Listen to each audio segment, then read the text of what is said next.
سلام به همه دوستان سفردوست. امروز می‌خواهیم به یکی از شگفتی‌های طبیعی دنیا سفر کنیم.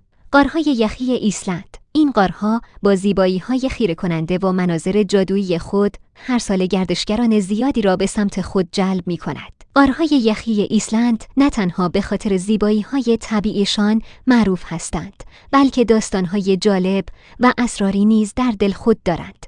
یکی از این داستان‌ها به افسانه‌های وایکینگ‌ها برمیگردد. گفته می‌شود که وایکینگ‌ها در زمان‌های قدیم به این غارها پناه می‌بردند تا از طوفان‌های شدید و سرمای طاقت فرسا درگمان بمانند. آنها معتقد بودند که این غارها محل زندگی موجودات افسانه‌ای و روح‌های طبیعت هستند. غارهای یخی ایسلند به عنوان یک آزمایشگاه طبیعی برای دانشمندان نیز شناخته می‌شوند.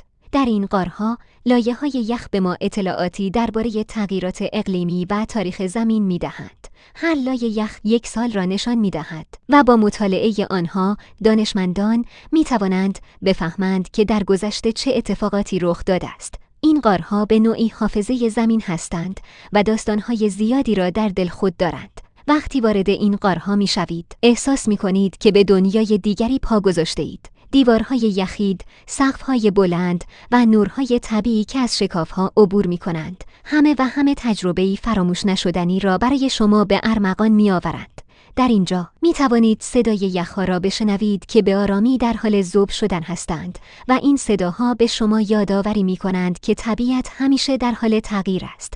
در نهایت، غارهای یخی ایسلند نه تنها یک جاذبه گردشگری هستند، بلکه یک تجربه عمیق و معنوی را برای شما به ارمغان می‌آورند. این مکانها به ما یادآوری می‌کنند که طبیعت چقدر شگفت‌انگیز و زیباست و ما باید از آن محافظت کنیم. اگر شما هم تجربه‌ای از سفر به غارهای یخی ایسلند دارید یا داستانی درباره این مکان شگفت‌انگیز می‌دانید، حتما در کامنت‌ها با ما به اشتراک بگذارید. همچنین اگر این ویدیو را دوست داشتید، لطفاً لایک کنید و کانال ما را سابسکرایب کنید تا